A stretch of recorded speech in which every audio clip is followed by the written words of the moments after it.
Hey guys, Ray from Love You RV. So I have an important update to yesterday's video where I installed this water pump, the US Adventure Gear 5300. Now I thought I was being really smart buying the expensive model, the heavy duty model, but it turns out that it was super loud. I don't know what it is about my plumbing. Maybe it's just I have a smaller RV, so this is just kind of overkill.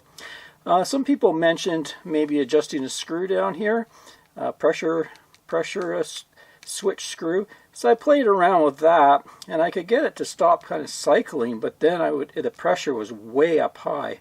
I don't know exactly what it was, but it was just coming out of the faucets like crazy. So I wouldn't want to do that, just to avoid leaks and things like that, and using too much water when we're out dry camping. So another option people talked about was getting an accumulator tank. I've always kind of avoided it because I don't really have a great place to install it in the RV. And with the old pump, it never was a really big problem for us. The old pump was fairly quiet and worked fine. So what I've done today is, if you remember in the last video, I got this 5200 by mistake, shipped by mistake. And I hadn't had a chance to package it up and send it back to Amazon. So I decided, well, let's give this a try just to see out of curiosity. And in fact, this thing works awesome in my RV. I don't get much pump cycling at all. It's really quiet, and it only draws 5 amps, whereas this one will draw 12 amps. So when I installed this one, I had to put in a relay for the extra amperage.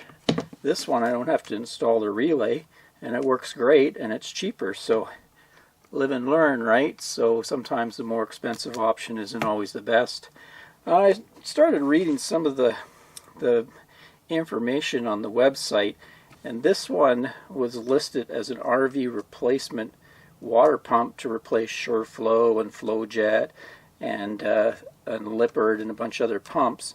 This one is sort of listed as a high-performance water pump, and reading closely, it's more of a water transfer pump. They always list it as for filling your RV tanks, and not so much, they don't really list it as a pump for inside the RV. So maybe that's why it's not really meant to be. But you know, when you're kind of going through Amazon and stuff, there's pictures of RVs, and you think, okay, this is a good RV pump, but in fact, I think this is more of a transfer pump.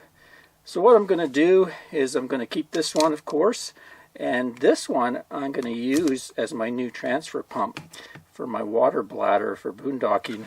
I have an old original FlowJet, 11 years old, that was in the RV originally, OEM I've been using, but I think this one will be a better one. Also, I kind of like that it has these quick connects, so I can have my hoses all ready to go, and then just quickly put the quick connect in when I want to transfer water into my fresh tank. Anyway, I thought I'd give you an update on that situation. Like I said, people saw that was way loud, and I don't feel like keeping it and installing an accumulator tank, especially when this one seems to work great. So let's give you a little demo of this one, opening a few faucets, and you'll see the difference in sound from yesterday's video.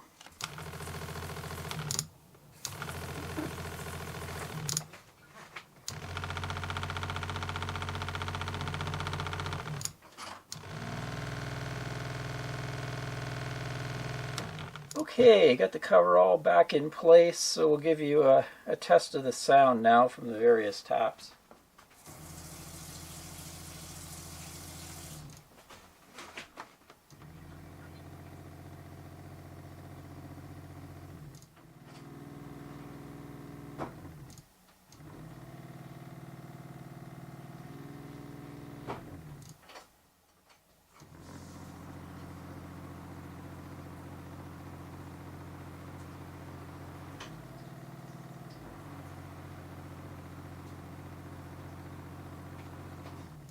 So there you go. It's just basically a case of wrong pump for the job. Now that I have that good pump, I'm glad. Same deal. It's made in America. Company's in Colorado, so I'm happy about that. I think that went for $119 on Amazon, so it's a little more expensive than the ShurFlo that's made in Mexico. But I like to support USA when I can, and should be a quality pump.